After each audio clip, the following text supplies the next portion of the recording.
खरूज और उसका 7वां बाब जो 25 आयत पर मुश्तमिल है। फिर खुदावंद ने मूसा से कहा, देख मैंने तुझे फिरौन के लिए गोया खुदा ठहराया और तेरा भाई हारून तेरा पैगंबर होगा। जो जो हुक्म मैं तुझे दूं सो तू कहना, और तेरा भाई हारून उसे फिरौन से कहे कि वो बनी इसराइल को अपने मुल्क से जाने दे, और मैं फिरौन के दिल को सख्त करूंगा और अपने निशान और अजायब मुल्क मिस्र में कसरत से दिखाऊंगा, तो भी फिरौन तुम्हारी ना सुनेगा। तब मैं मिस्र को हाथ लगाऊंगा और उसे बड़ी बड़ी सजाएं देकर अपने लोगों बनी इसराइल के जत्थों को मुल्क मिस्र से निकाल लाऊंगा।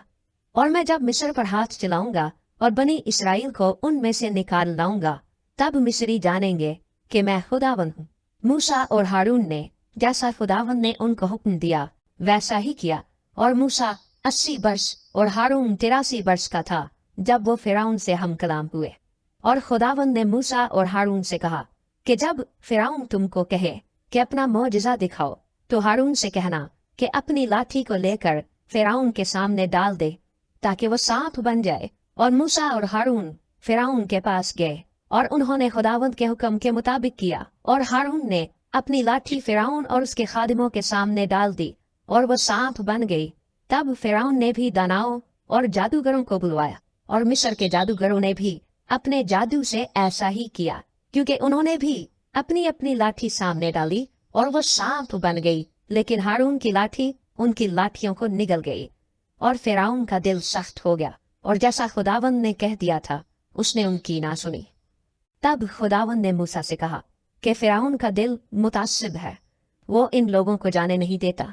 अब तू सुबह को फिरौन के पास जा, वो दरिया पर जाएगा, सो तू लबे दरिया उसकी मुलाकात के लिए खड़ा रहना, और जो लाठी सांप बन गई थी उसे हाथ में ले लेना, और उससे कहना कि खुदावंद इब्रानियों के खुदा ने मुझे तेरे पास ये कहने को भेजा है कि मेरे लोगों को जाने दे ताकि वो बियाबान में मेरी इबादत करे, और अब तक तूने कुछ समात नहीं की।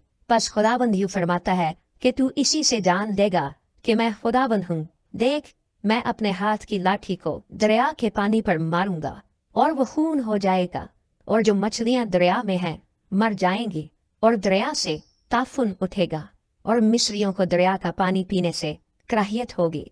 और खुदावंद ने मूसा से कहा कि हारून से कह अपनी लाठी ले, और मिस्र में जितना पानी है यानी दरियाओं और नहरों और झीलों और तालाबों पर अपना हाथ बढ़ा ताकि वो खून बन जाए, और सारे मुल्क मिस्र में पत्थर और लकड़ी के बर्तनों में भी खून ही खून होगा।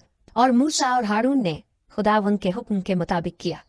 उसने लाठी उठाकर उसे फिरौन और उसके खादिमों के सामने दरिया के पानी पर मारा, और दरिया का पानी सब खून हो गया, और दरिया की मछलियां मर गईं, और दरिया से ताफुन उठने लगा, और मिस्री दरिया का पानी पी ना सके, और तमाम मुल्क मिस्र में खून ही खून हो गया।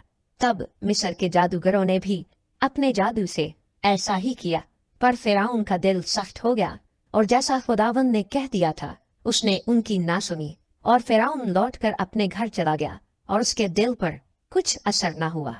और सब मिस्रियों ने दरिया के आसपास पीने के पानी के लिए कुएं खोद डाले, क्योंकि वो दरिया का पानी नहीं पी सकते थे। और जब से खुदावंद ने दरिया को मारा उसके बाद 7 दिन गुजरे।